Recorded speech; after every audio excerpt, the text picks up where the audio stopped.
Kolluru వెలుమలలో best flat కోసం చూస్తున్నారా? రాధేశ్ కైనే ఎంచుకోండి. నమస్తే, నేను విజయ్.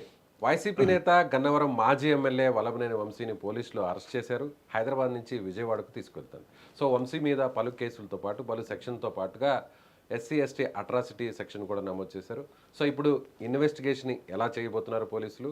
నేరుగా పోలీసులు కోర్టుకు సబ్మిట్ చేస్తారా? ఆ తర్వాత వాళ్ళ ఆధీనంలోకి తీసుకున్న తర్వాత విచారణ ఎలా జరిగే అవకాశం ఉంది? ఈ సెక్షన్స్ ఎంతవరకు శిక్ష పడే అవకాశం ఉంది? నేర ఆరోపణను ఎంతవరకు రుజువు చేసే ఛాన్స్ ఉంది? వీటి గురించి డిస్కస్ చేద్దాం. మనతో పాటు మాజీ పోలీస్ అధికారి అలాగే మాజీ DCP రెడ్డన్ గారు ఉన్నారు. సార్ నమస్తే. నమస్కారం అండి. సీనియర్ పోలీస్ ఆఫీసర్ మీరు. ఇవాళ ఇన్వెస్టిగేషన్కి సంబంధించి కూడా వంశీని హైదరాబాద్ నుంచి విజయవాడకి తీసుకెళ్తున్నారు. ఇన్వెస్టిగేషన్ జనరల్గా ఎలా ఉంటుంది? అంటే VIP ప్రొఫైల్ ఉన్నటువంటి లీడర్స్కి ప్రత్యేకంగా ఇన్వెస్టిగేషన్ ఉంటుందా, లేదంటే అందరిలాగే సాదాసీదాగా ఇన్వెస్టిగేషన్ ఉండే అవకాశం ఉంది? ఏం లేదండి, అందరూ సామాన్యమే. ఎవరైనా కూడా చట్టం ముందు ఒకటే. ప్రైమ్ మినిస్టర్ అయినా, సామాన్య మనిషి అయినా, ఎమ్మెల్యే అయినా, MP అయినా ఇన్వెస్టిగేషన్ 302 అంటే అందరిపైన 302నే ఉంటుంది, కానీ దాని సెక్షన్ని చేంజ్ చేసే పరిస్థితి అయితే ఉండదు. కాకపోతే ఆయన పొలిటికల్గా పవర్ ఉన్నోళ్ళో లేకపోతే మనీ పవర్ ఉండేవాళ్ళో మజల్ పవర్ ఉండేవాళ్ళకి కొంచెం జాగ్రత్తగా ఇన్వెస్టిగేషన్ చేయాల్సి ఉంటుంది.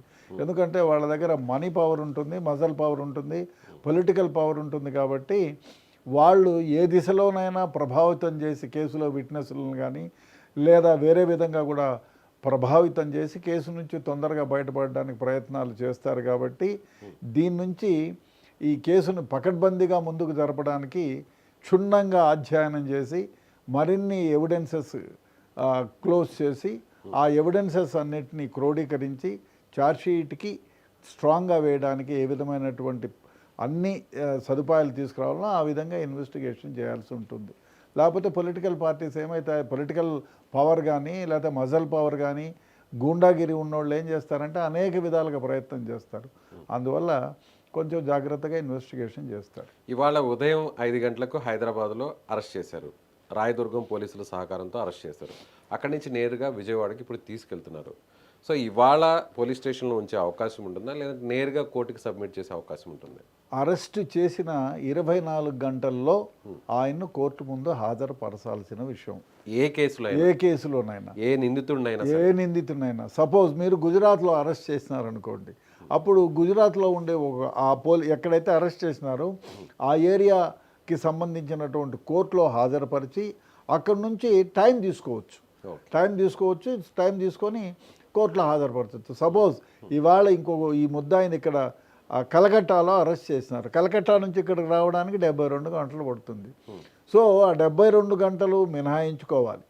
లేదు అంటే కోర్టులో హాజరుపరిచి, సార్ మేము హైదరాబాద్ కోర్టుకు తీసుకెళ్తున్నాము, 72 గంటలు పడుతుంది, 72 గంటలు ప్లస్ 24 గంటలు కలుపుకొని ఎవరైతే జ్యుడిషియల్ మ్యాజిస్ట్రేట్ ఉంటారో ఆయన ముందు హాజరుపరుస్తారు. ఇప్పుడు హైదరాబాద్ నుంచి ఇక్కడికి ఒక 6 గంటల ప్రయాణం అనుకోండి, 24 గంటలు ప్లస్ 6 గంటలు అంటే 30 గంటల్లో ఆయన కోర్టు ముందు హాజరుపరచాల్సి ఉంటుంది. అంటే ఇప్పుడు ఈ ట్రావెలింగ్ అవర్స్ని మినహాయించి మిగిలినటువంటి 24 గంటలే పరిగణలోకి తీసుకుంటారు? అవును, అదే విధంగా 24 అరెస్ట్ చేసిన 24 గంటల వరకు కూడా పోలీసుల అదుపులో ఉండొచ్చు. అంటే ఇప్పుడు 5 గంటల నుంచి మీరు చెప్పినప్పుడు మార్నింగ్ 5 గంటల నుంచి ఎప్పుడైతే విజయవాడకు వాళ్ళ పోలీస్ స్టేషన్ వరకు వెళ్తారో అవన్నీ మినహాయిస్తారు. అవును, మిగిలినటువంటి టైం నుంచి 24 అవర్స్ లోపు ఎప్పుడైనా సబ్మిట్ చేస్తారు. అప్పటి వరకు ఇన్వెస్టిగేషన్ చేయొచ్చు. ఓకే, ముందే ఇన్వెస్టిగేషన్ చేసే నేర నిరూపణ ఉంటేనే, నేరాల ఆధారాలు ఉంటేనే ఆయన అరెస్ట్ చేస్తారు. నేరాలు ఊరికే ఏదో చెప్తే FIR కట్టేసినాం కదా అని అరెస్ట్ చేయడానికి లేదు.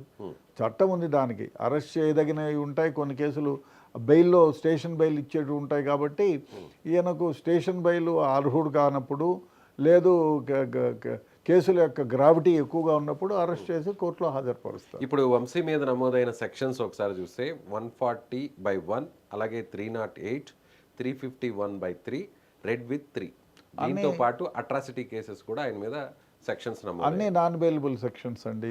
అన్ని నాన్ బెయిలబుల్ సెక్షన్స్. ఒక్కొక్క దాని గురించి చెప్పండి సార్. 140/1 అంటే ఏంటి? ఇప్పుడు న్యాయ సంహితలో కొంచెం మారాయి. ఇవన్నీ కూడా 308 వచ్చి మర్డరు, అటెంప్ట్ మర్డరు, కిడ్నాపింగు, తర్వాత ఇవన్నీ చేసినందుకు 34, SC/ST అట్రాసిటీస్ కేసు. ఇప్పుడు సుప్రీంకోర్టు ఒకటి చెప్పింది, నువ్వు రూమ్లోకి పోయి కులాన్ని పేరెత్తి మాట్లాడితే అది చట్ట పరిధిలోకి రాదు.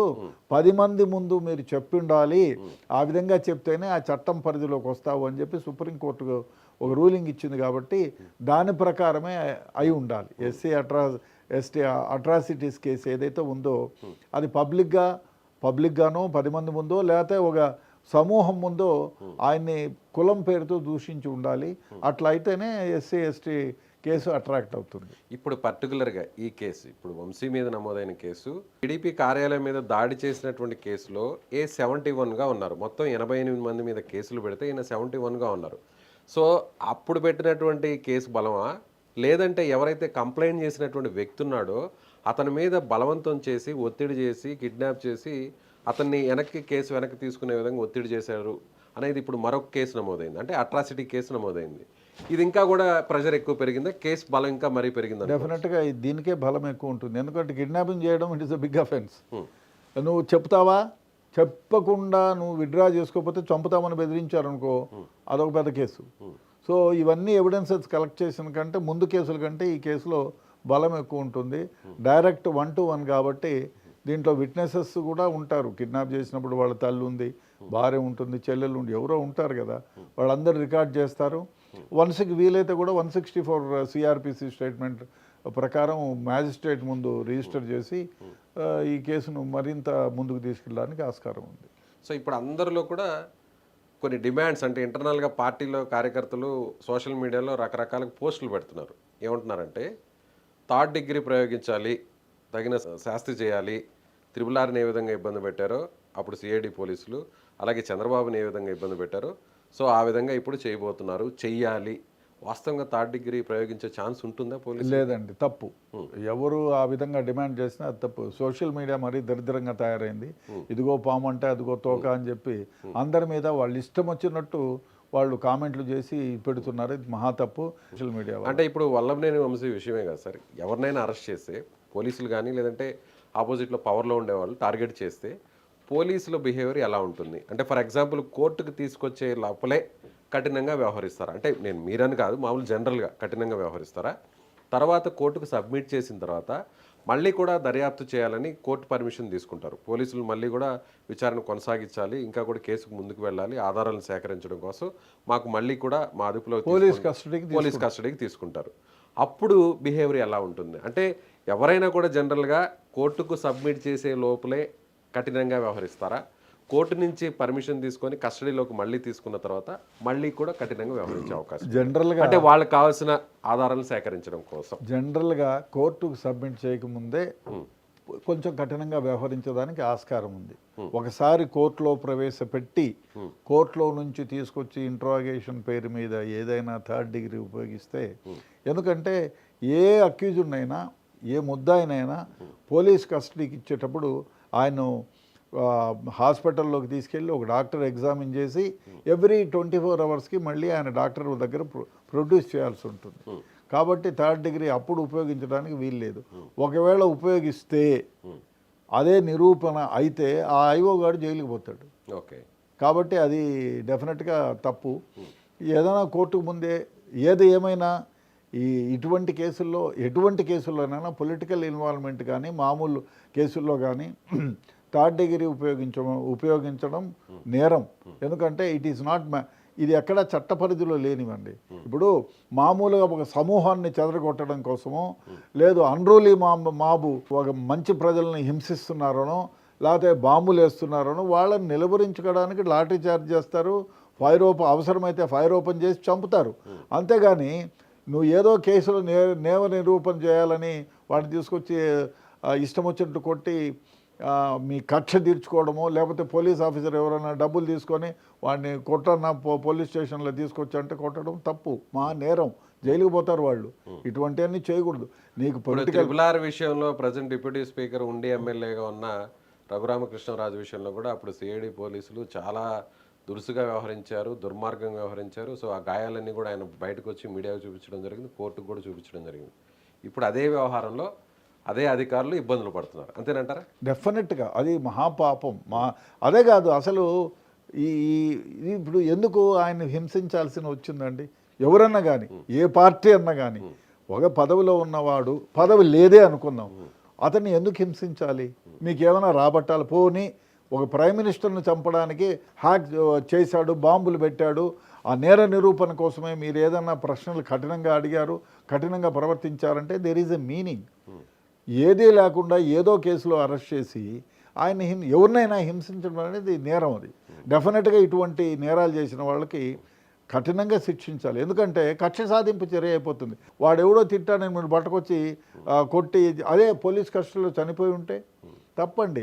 సార్ అలాగే ఇప్పుడు అరెస్ట్ చేసిన తర్వాత వాళ్ళ పర్సనల్ వెహికల్లోనే తీసుకెళ్తారా, లేదంటే పోలీస్ జీప్ ఎక్కించాలా? అంటే ఇప్పుడు ఆయన మాజీ ఎమ్మెల్యే, ఒక మెయిన్ లీడర్, ఒక పార్టీకి సంబంధించిన మెయిన్ లీడరు.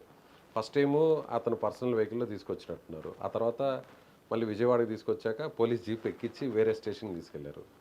చేయించాలి మరి లేకపోతే ఇప్పుడు ఆయనకి ఎందరో అగెనెస్ట్గా ఉంటారు. ఆ పోలీసు వాళ్ళు వస్తున్నారని తెలియక ఆయన పర్సనల్ వెహికల్లో ఉంటే ఎవరిని అటాక్ చేస్తే అప్పుడు పోలీసు వాళ్ళకి ఇబ్బంది కదా. డెఫినెట్గా ఒక ముద్దాయిని అరెస్ట్ చేసినప్పుడు ఆయన కంఫర్ట్ కోసం ఆయన వెహికల్లో కొంతవరకు తెచ్చిండొచ్చు.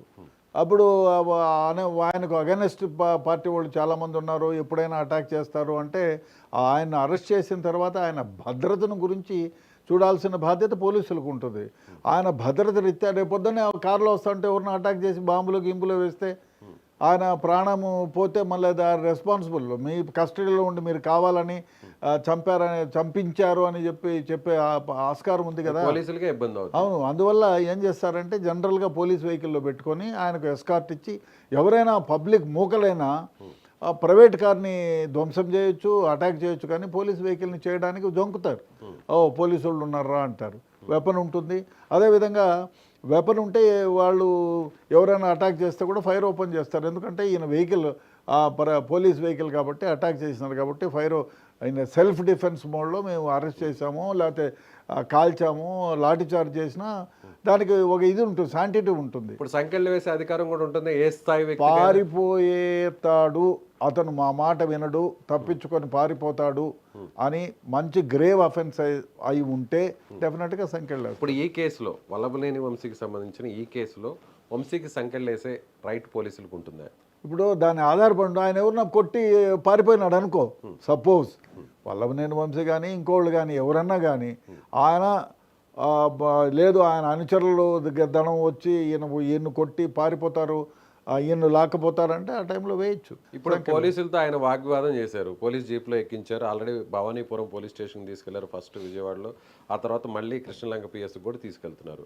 ఇన్ని స్టేషన్లకి తిప్పాల్సిన అవసరం వచ్చింది. ఇప్పుడు ఆయన కేసు ఏ పోలీస్ స్టేషన్లో ఏ పరిధిలో ఉంటుందో అక్కడ రికార్డులు రాయాలి. ఇప్పుడు 2 కేసులు మూడు పోలీస్ స్టేషన్ పరిధిలో ఉంటే 3 కేసుల్లో అరెస్ట్ చూపించేటట్లయితే 3 పోలీస్ స్టేషన్ రికార్డులో ఆయన గురించి ఏవైతే ఉన్నాయో ఆయన ఫింగర్ ప్రింట్స్ తీసుకునేది కానీ మిగతా విషయాలు కానీ సంతకాలు తీసుకోవడం కానీ పోలీస్ స్టేషన్కి వెళ్ళాల్సి ఉంటుంది. అంటే ఎక్కువ కేసులు ఉండే అవకాశం ఉండొచ్చు. అంటే ఎక్కువ పోలీస్ స్టేషన్లు తిప్పుతున్నారు అని అంటే ఆయన మీద పోలీస్ స్టేషన్ పరిధిలో ఉన్న జ్యూరిడిక్షన్లో ఉన్న పరిధిలో అక్కడ వేరే కేసు నమోదై ఉండొచ్చు అనే ఛాన్స్. ఇప్పుడు సేఫ్టీ వ్యవహారం మీద తీసుకెళ్ళి ఉండొచ్చు, లేదు ఆయన సంబంధించిన కేసులు ఉంటే కూడా తీసుకెళ్తారు.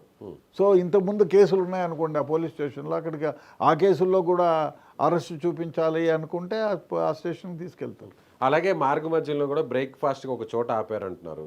అంటే ఇప్పుడు ఒకవేళ ఒక నిందితుడిని అరెస్ట్ చేస్తే విఐపి ప్రొఫైల్ ఉన్న వ్యక్తి అయితే ఆయన నచ్చిన చోట ఆహారం తినే ఛాన్స్ ఉంటుంది, ఆయన నచ్చిన చోట హోటల్కి వెళ్ళే అదేం లేదు. ఎవరు విఐపి అయినా విఐపి మర్డర్ చేసినా కూలి పని చేసుకునేవాడు మర్డర్ చేసినా 302నే. ఆయనకంటూ ప్రత్యేకత అంతా ఏముండదు. పోలీసు వాళ్ళు టైం అయింది, వాళ్ళ బాధ్యత. ఒక ముద్దాయిని అన్నం పెట్టకుండా శిక్షించేటువంటి అధికారం పోలీసులకు లేదు. టయానికి అన్నం పెట్టాలి. వాళ్ళు దానిపైన మేము అన్నం పెట్టినందుకు 10 రూపాయలు అయిందని ఖర్చు రాస్తారు. అదేవిధంగా ఒక ముద్దాయిని అరెస్ట్ చేసినప్పుడు భోజనం టైం అయింది, కాలాతీతం అవుతుంది కాబట్టి అతను హోటల్కు తీసుకెళ్ళి ఆయనకి ఏదైనా ఫీడ్ చేసి ఆ బిల్లులు తీసుకొచ్చి ఫలానా ముద్దాయిని అరెస్ట్ చేసినప్పుడు మాకు ఇంత ఖర్చు వచ్చిందని చెప్పి అది బిల్లులు సబ్మిట్ చేసి డబ్బులు డ్రా చేసుకుంటారు. ఇప్పుడు ఆయన పే చేస్తే ఇప్పుడు ఒక మంచి హోటల్కో లేకపోతే ఇంకో చోటకో రెస్టారెంట్కో వెళ్ళారు ఆయనకు నచ్చిన చోట, లేదు మీరు కట్టొద్దు అని చెప్పి ఎవరైతే నిందితుడు ఉంటారో వల్లభనేని వంశీ కావచ్చు ఇంక వాట్ ఎవర్ ఆయన వాళ్ళు పే చేస్తే ఎవరు పే చేసే దానికి అసలు అలో చేయకూడదు చట్ట ప్రకారం. అంటే మేమే ఇచ్చి, కాకపోతే మామూలుగా ఇప్పుడు అంతెందుకు ముద్దాయిని ట్రయల్ కోసం తీసుకొస్తూ ఉంటారు, మధ్యలో బిర్యానీ ప్యాకెట్లు మామూలుగా తీసుకొచ్చి తినిపిస్తూ ఉంటారు. అదంతా వాళ్ళ పర్సనల్ ఇంటిమసీతో ప్రొవైడ్ చేసేది, కానీ అంత మాత్రం చేత వాళ్ళకి ఏదో ఫ్రీడమ్ ఇచ్చినట్టు కాదు, వాళ్ళు డబ్బులు ఇచ్చి కొన్నట్టు కాదు. ఇది అనామత్తుగా, అంటే వితౌట్ రికార్డు చేసే పనులు ఇవన్నీ.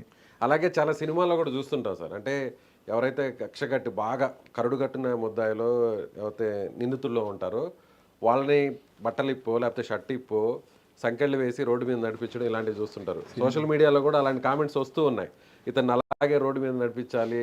అంతకుముందు కూడా టీడీపీకి సంబంధించిన నాయకులు కూడా నీకు ఉంది, ఎప్పుడైనా మేము అధికారంలోకి వస్తాం ఆ రోజు నిన్ను ఇలా నడిపిస్తాం, సంకెళ్ళు వేసి రోడ్డు మీద ఇలా నడిపిస్తాం అని రకరకాల వాగ్దానాలు చేశారు, వార్నింగ్లు ఇచ్చారు.